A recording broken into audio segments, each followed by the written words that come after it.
first real experience with architecture came about when my grandfather, Frank Lloyd Wright, invited me to come and spend the summer with him at his studio in Taliesin in Spring Green, Wisconsin. And he thought, well, come and work on a farm and it'd be a good experience for you.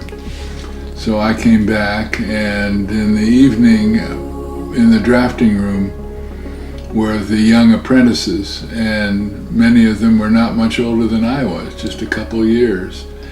And so we befriended each other, and they would ask me to come and help them with just some preliminary drawings and tracing drawings, and also help them build models. And we did this in the drafting room that my Frank Lloyd Wright had, and it was a beautiful, wonderful space to work in. And all along the two walls, the east wall and the west wall, were all the models, and then the drawings were hung on behind the models, the drawings that were projects that my grandfather was doing at the time. And so it was a really creative space to be in, to see all these remarkable renderings and drawings.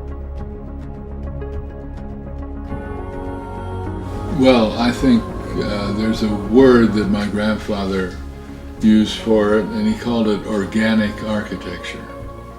And organic architecture means working with nature. Nature is the key principle.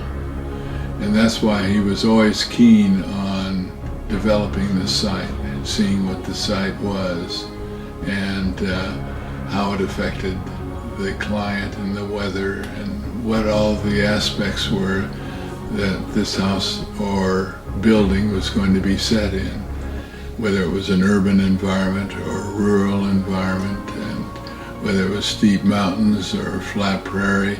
Each one of those had their own unique nature, and he was always aware of that and working with that.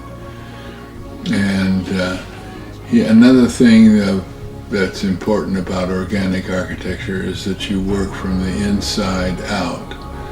It's like the acorn seed. Everything is in that acorn, and from that acorn grows this great oak tree, magnificent oak tree, right out from the center of the seed.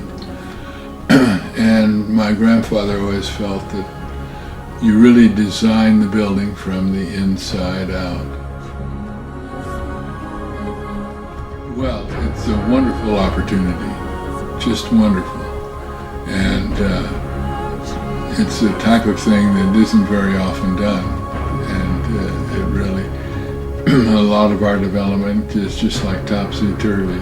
And just whoever comes in and grabs a piece of land and whatever they put up. And but this is an opportunity to really bring some sense of order and organic design to a total community, not just to one building, but a total building, into total buildings, and integrating everything together with the life of the people, so that they're not out of harmony, but everything is in harmony with each other. And I've felt that in studying this, I'm beginning to learn about the Vietnamese people, and it's fascinating. I have a great deal of respect for them.